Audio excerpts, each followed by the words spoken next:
Olá, seja bem-vindo à parte final do curso de tecnologias. Esta videoaula tem como foco a aplicação das tecnologias em áreas específicas. Para a composição desta videoaula, serão usados 6 pequenos vídeos que demonstram como a tecnologia ajuda a melhorar uma determinada área de conhecimento. Os vídeos foram organizados em 4 grupos. O primeiro demonstra como a tecnologia influencia nossas vidas. Na sequência, a educação entra em destaque com 2 vídeos. O terceiro grupo trata da tecnologia na importante área da agricultura, assim como destaca a influência da tecnologia nos esportes. Para finalizar, são apresentados 10 projetos para cidades do futuro. Este primeiro vídeo dá uma visão bem interessante sobre como a tecnologia mudou a vida dos seres humanos. 5 formas que a tecnologia mudou nossas vidas. Com o passar dos anos, a tecnologia vem crescendo e ganhando um grande espaço no mercado e em nossas vidas. Mas nem sempre tivemos facilidade como temos hoje em dia. E acredite, o passado era muito diferente da atualidade. Antigamente demorava dias e meses para conseguirmos nos comunicar através de cartas ou pedir para alguém mandar um recado. E agora já podemos enviar mensagens de texto e áudio instantâneas, compartilhar fotos, vídeos e documentos em tempo real, fazer chamadas de vídeo com alguém a milhares de quilômetros de distância. O avanço da tecnologia foi enorme e não chegamos nem na metade do que ela pode nos oferecer. Hoje iremos ver o quanto que a tecnologia mudou o nosso dia a dia. Vamos começar! Meios de transportes.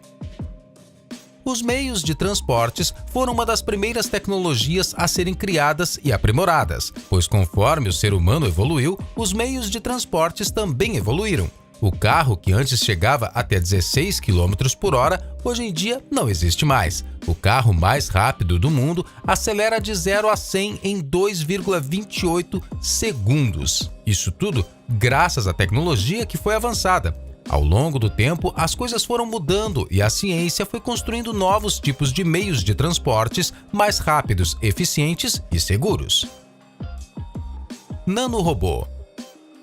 Nanorobô é uma máquina molecular construída a partir de ADN. Eles podem atuar como pequenos médicos no seu organismo, tratando de quaisquer doenças que podem surgir, conseguindo até alterar o código genético para impedir doenças. Imagine que você está com febre. O nanorobô irá detectar a causa da sua febre e assim percorrer até o sistema apropriado e fornecer uma dose de medicação diretamente na área infectada. Além de ajudar a identificar e prevenir, eles também ajudam a manipular tumores. Através de estudos e testes, foi descoberto que um nanorobô pode matar uma célula com câncer em até 3 minutos. Computadores. Quando se fala em tecnologia, é normal pensar em computadores. Hoje em dia, o computador está bastante presente em nossas vidas. Usamos para trabalhos, estudos e lazer. Já sabemos que o computador tem várias utilidades diferentes, como, por exemplo, o acesso à informação com rapidez.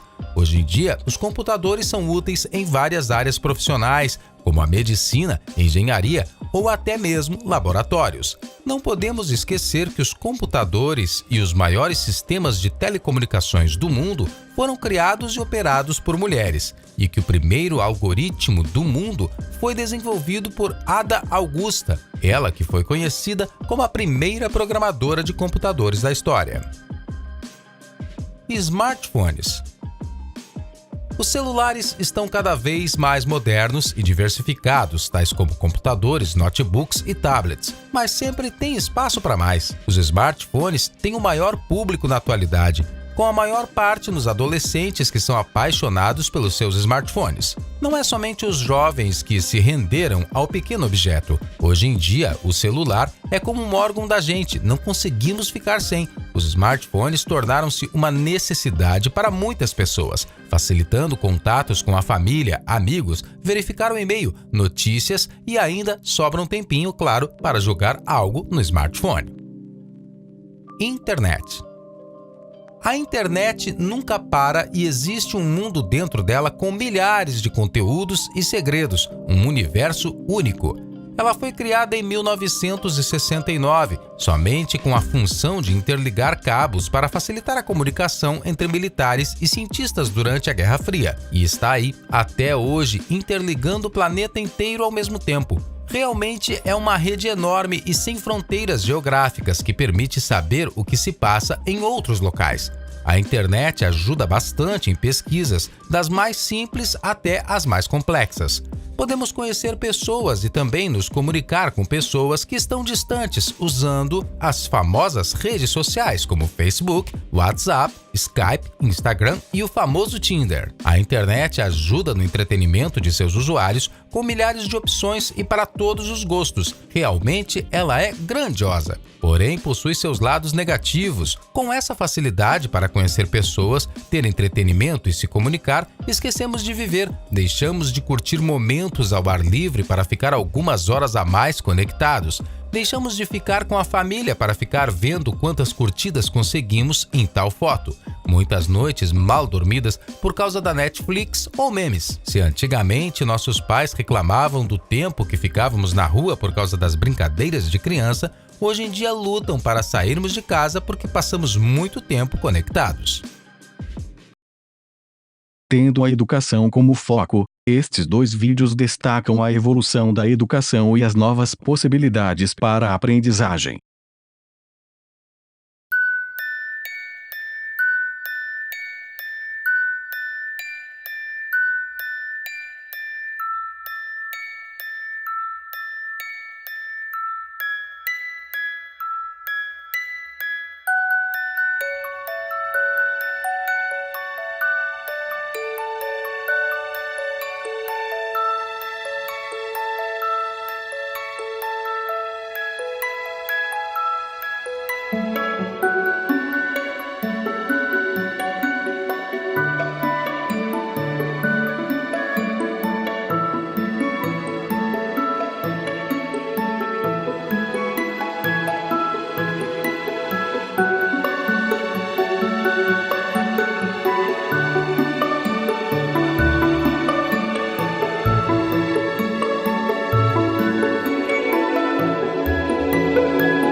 Os 2 próximos vídeos demonstram como a tecnologia pode ser aplicada em qualquer área do conhecimento. Estamos na Agritech, uma das mais importantes feiras de tecnologia agrícola do mundo. E é aqui que gente de todos os lugares do planeta vem saber o que está acontecendo no mundo Agritech. Tem gente da África. A razão pela qual eu estou aqui é que eu quero conhecer as novas tecnologias que Israel está usando. Da Índia. Nós precisamos usar novas tecnologias para aumentar a produtividade. Do Brasil. O que a gente viu aqui e vê é novidade, informação. Por onde quer que a gente ande, há tecnologias de irrigação voltadas para o uso eficiente da água. Um dos lançamentos foi este equipamento, considerado o primeiro sistema de irrigação com cérebro. Ele permite acompanhar em tempo real, desde o planejamento de irrigação até o rastreamento do crescimento das plantas e a condição do solo. Esses conhecimentos se juntam com os dados reais do campo e, em forma real, dá sugestões de como os agricultores podem melhorar sua irrigação. Se sugere ao agricultor se para a irrigação ou se põe mais irrigação. Se para o riego, se põe mais riego. A questão do uso da água é um desafio que existe a partir da necessidade da produção de alimentos, fibras e de energia. O Brasil, em geral, está muito bem posicionado em relação a isso. Os maiores fabricantes mundiais de todos os sistemas de irrigação estão produzindo no Brasil. Existe uma necessidade de contínua educação para um uso racional da água e isso também vale para a agricultura. O que existe de tecnologia no mundo, inclusive em Israel, existe e está disponível no Brasil.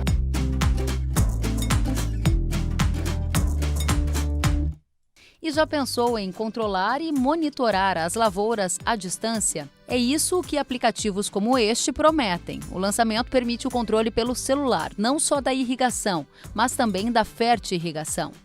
Aqui a gente tem as válvulas, as operações e aqui eu posso colocar, editar aqui e informar quanto que eu quero de água, quanto que eu quero de irrigação, quanto tempo eu quero de irrigação. E eu posso fazer isso estando em Israel e a minha fazenda sendo no Brasil? Pode, de qualquer lugar, desde que tenha conexão com a internet, você pode comunicar com o controlador. Este drone tem a habilidade de pulverizar, enquanto a maioria dos drones apenas mapeia as áreas. Ele pulveriza e envia as informações para um celular. Nós estamos trabalhando em outros melhoramentos, como óculos de realidade virtual, em que você vê exatamente o que o drone vê. Estamos trabalhando também em um braço que corta pedaços de plantas. Você pode pegar esses pedaços e checar. Não precisa mandar ninguém para o campo. O drone pode fazer isso sozinho. Ele não está pronto ainda, mas já está nos planos da empresa. A gente anda por aqui e também encontra curiosidades. Dá até para brincar um pouco com toda essa tecnologia. Você está no meio da lavoura e aí você olha para o lado e vê tudo numa realidade aumentada. O nível de detalhamento é muito interessante. É uma experiência de entretenimento, mas que pode ser usada, eventualmente, na vida real. O óculos ainda é entretenimento, mas logo vai passar a ser usado para melhorar as decisões tomadas no campo. Se o Brasil está muito longe de toda essa inovação, quem responde são os próprios agricultores brasileiros, que vieram conferir de perto as novidades de Israel. Essa tecnologia, de certa forma, ela também está disponível para o produtor brasileiro, né? Algumas empresas que aqui estão expondo, também hoje já tem representante, já tem produção a nível do Brasil. Creio que a gente tem muita coisa boa no Brasil. Muitas vezes o que a gente tem é que nós não damos valor naquilo que a gente tem, não é isso mesmo? Então a gente já é bem tecnificado e capacitado. Nós somos privilegiados em termos tecnológicos do que a gente já tem hoje no Brasil. O Brasil tem recursos naturais, nós temos a inovação tecnológica. Atualmente, nós temos um comércio de 1,2 bilhão de dólares. Nós podemos dobrar isso em 5 anos, pois, unindo forças, temos muito para oferecer para o mundo. Qual a grande mensagem que você vai levar na bagagem direto de Israel para o Brasil? Vamos continuar otimistas no Brasil. A gente é muito capaz. Muitos dirão que o futebol não precisa de tecnologia, que o esporte se refere apenas às ações humanas, físicas, básicas. Grande engano. O futebol, acima de tudo, é uma ciência.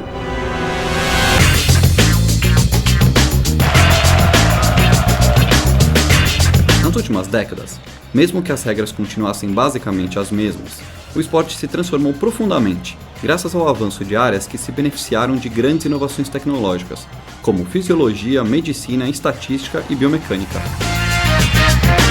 Na Copa de 1950, por exemplo, Ademir de Menezes, 9 gols marcados em 6 jogos, corria cerca de 4 km por partida.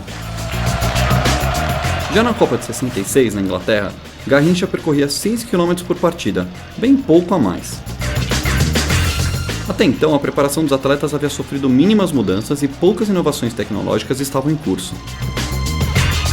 Hoje, no entanto, um jogador como Neymar corre em média 10,8 km por partida. São cerca de 6,4 km em ritmo de caminhada, 3,4 km em ritmo de corridas e 1 km em ritmo de sprints. Até o goleiro Júlio César percorre em média 4 km por jogo, o mesmo que Ademir de Menezes há 64 anos. Mas o que mudou no futebol para os jogadores terem um desempenho cada vez mais impressionante? De 1950 para os dias atuais, houve uma enorme evolução em tudo que diz respeito à preparação de um atleta para um esporte de alto rendimento. Em primeiro lugar, no preparo físico do atleta, que hoje é essencialmente um trabalho individualizado e é feita uma preparação física quase que sob medida. Isso proporciona hoje uma evolução fantástica do ponto de vista do desempenho físico do atleta. Na década de 50, o máximo que os jogadores faziam era aquecer e alongar. Foi apenas na Copa de 54, na Alemanha, que algumas seleções adotaram a figura do preparador físico na comissão técnica. A preparação de um atleta hoje, ela é focada em vários segmentos. Hoje se tem enorme atenção com a área de nutrição esportiva, a área da biomecânica, que estuda o gesto esportivo e proporciona a chance de se aperfeiçoar o gesto esportivo. Existe a ciência do diagnóstico da capacidade física do atleta, que proporciona a chance de estabelecer um programa de treinamento que vá de encontro exatamente aos seus limites, às suas necessidades. Existe toda uma ciência por trás da preparação que, com toda certeza, proporciona para o atleta não só melhor desempenho, como até um prognóstico de uma vida esportiva mais longa. Além da preparação, a descoberta de novos materiais esportivos também revolucionou a maneira como os atletas jogam. A camisa de 1950, por exemplo, pesava 400 gramas no início de uma partida e até 450 gramas ao final por causa do suor. A Copa de 1994, nos Estados Unidos, marcou uma das maiores revoluções tecnológicas em campo. Quase todos os times passaram a utilizar camisas sintéticas feitas de poliéster.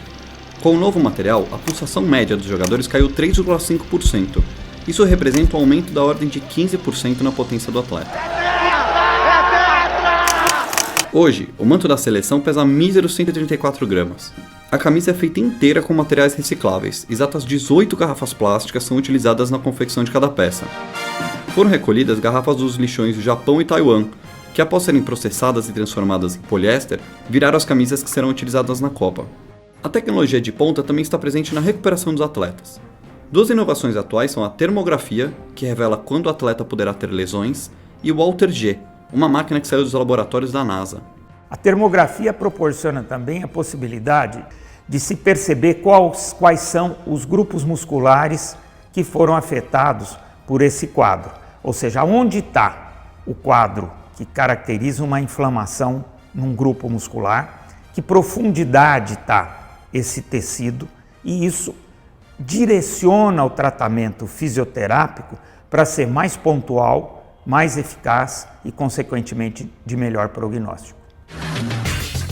A Alter G é uma esteira desenvolvida pela NASA, que teve origem em função da necessidade dos astronautas aprenderem a andar com gravidade mais baixa. Quais são as vantagens desse tipo de equipamento? Em primeiro lugar, você pode proporcionar para o atleta de alto rendimento a chance de corrigir a biomecânica da corrida, porque como ele sustenta só 20% do peso, é possível aperfeiçoar o tipo de movimento que ele faz quando corre, porque evidentemente ele sustenta muito menos carga. Conhecimento científico continua sempre em evolução. Isso vai proporcionar, sem dúvida, a possibilidade do atleta cada vez ser contemplado com mais recursos. O último vídeo demonstra como as atuais tecnologias vêm influenciando no planejamento do modo de vida previsto para um futuro próximo. Impressionantes cidades que se construirão sobre o água abaixo da terra ou no meio do deserto. Estes são os 10 projetos de cidades mais surpreendentes do mundo. Número 10. Sítio Santawa. É uma cidade vertical de 450 metros de altura que se construirá em Marrocos. É formada por uma torre interior com áreas de vegetação dentro de outra torre exterior com forma de rocha que proporcionará zonas de sombra. Contará com casas, hotéis e zonas comerciais junto a jardins verticais. Será uma cidade autônoma e se alimentará completamente com energia solar e geotérmica. Número 9. EcoCity 2020. Estaria situada dentro do cratera de uma enorme mina que mede mais de 1.000 metros de diâmetro e 550 de profundidade. Teria capacidade para 100.000 pessoas e contaria com granjas, florestas e zonas de recreio. A cúpula de vidro que protegeria a cidade estaria coberta por painéis solares. Tem como objetivo criar um meio que proteja seus habitantes das duras condições ambientais de Sibéria. Número 8. Megacidade Pirâmide Shimizu. É uma cidade pirâmide que se construiria sobre a Baía de Tóquio. Mediria 2.000 metros de altura e seria 14 vezes mais alta que a Grande Pirâmide de Gizé. Contaria com 250.000 casas que alojariam ao redor de 1 milhão de pessoas e teria instalações comerciais que proporcionariam emprego à comunidade. Devido ao peso da estrutura, se precisariam usar nanotubos de carbono que se encontram atualmente em fase de investigação. Número 7. Noá. É uma cidade e edifício que estaria situada sobre uma plataforma flutuante na orla do rio Mississippi. Seria um edifício autônomo e ecológico que geraria energia com painéis solares e produziria água para seus habitantes. Teria capacidade para alojar umas 40.000 pessoas e contaria com hotéis, escolas e centros médicos. Tem como objetivo proporcionar um ambiente estável para os cidadãos frente às frequentes inundações que se produzem. Número 6. Cidade Flutuante. Está formada por módulos hexagonais e triangulares de 150 metros de longo unidos com passarelas subterrâneas e túneis. Medirá 10 km² e contará com zonas residenciais, hotéis e comércios. A cidade contará com granjas para a produção de alimentos e instalações para a produção de energia. Terá zonas com vegetação, recintos submarinos e vários portos para o trânsito de pessoas. Número 5. Lillipad. É uma cidade flutuante que se deslocará pelos oceanos seguindo as correntes. Estará formada por 3 montanhas situadas ao redor de uma lagoa com plantas e animais. As casas estarão situadas sobre jardins e terão capacidade para 50.000 habitantes. Tem como objetivo ampliar os territórios dos países e oferecer uma solução às zonas que pudessem ficar afetadas pelo aumento do nível do mar. Número 4. Aikoré. É uma cidade submarina com capacidade para 10.000 pessoas. A cúpula flutuante mede 500 metros de diâmetro e 1.000 de profundidade. Sua estrutura impressa em 3D estria fabricada com um material obtido a partir de algas e plástico. Tem tentáculos que utilizaria para deslocar-se e estabilizar-se. A cidade produziria água potável e alimentos e obteria energia principalmente das correntes marinhas. Número 3. Greenfloat. É uma cidade flutuante composta por uma torre de 1.000 metros de altura situada sobre uma plataforma de 3 quilômetros de diâmetro. A torre teria capacidade para 30.000 habitantes e a plataforma teria espaço para outras 10.000 pessoas. Contaria com espaços naturais como florestas e tem como objetivo ser uma cidade autossuficiente alimentada por diferentes tipos de energias renováveis. Número 2. Ocean Spiral. É uma esfera gigante de 500 metros de diâmetro que estaria situada debaixo da superfície. Contaria com casas para 5.000 pessoas, hotéis, todo tipo de instalações. Estaria ligada a um torque de 4 km onde se encontrariam espaços para a produção de alimento e energia. A companhia espera que a tecnologia necessária para sua construção esteja disponível em menos de 15 anos. Número 1. Ilha Flutuante. Em 2018 começará em Tahiti o desenvolvimento da primeira cidade autônoma construída sobre uma ilha flutuante. Contará com casas e hotéis junto com instalações para a produção de energia e água potável. Estará formada por plataformas modulares de 50 metros fabricadas com blocos ocos de concreto. Contará com 11 módulos conectáveis que alojará uns 300 residentes e terá um custo de US$ 170 milhões.